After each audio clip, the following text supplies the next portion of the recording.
Cestu Horným Spišom a podtatranským regiónom zakončíme v okrese Levoča.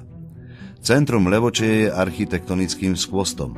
Námestie, ktorému dominuje chrám svätého Jakuba, obklopuje 65 mešťanských stredovekých domov. Kostol svätého Jakuba, druhý najväčší gotický chrám na Slovensku, slúži veriacim denne na bohoslúžby už vyše 700 rokov. Nádherný a obdivovaný je interiér kostola, predovšetkým 11 gotických oltárov. Najcennejší je hlavný oltár, najvyšší neskorogotický drevený oltár na svete, vyrezaný z lipového dreva, je vysoký 18 metrov 62 cm.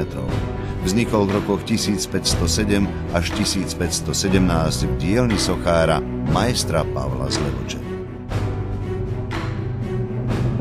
Levoču obkolesovalo a jej centrum dodnes obkolesuje mestské opevnenie. Hradobný systém je takmer kompletne zachovaný. Z pôvodnej dĺžky 2,5 km sa zachovali 4/5. V meste je sústredené množstvo kultúrno-historických pamiatok.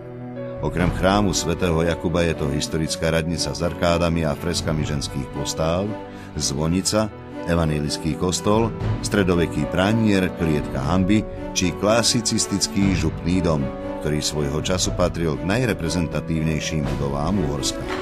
Samozrejme 65 patricijských domov zo 14. až 15. storočia tie dotvárajú atmosféru námestia majstra Pavla s rozlohou takmer 4,5 hektára.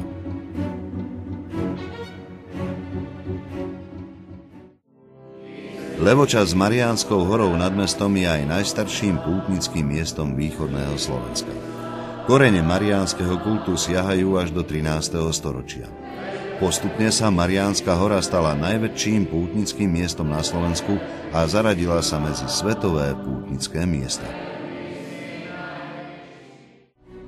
Blízko Levoče sa rozkladá Spišský hrad, Spišské podhradie či gejzír na Sivej Brade. Súbor pamiatok je zapísaný do zoznamu svetového kultúrneho a prírodného dedičstva UNESCO.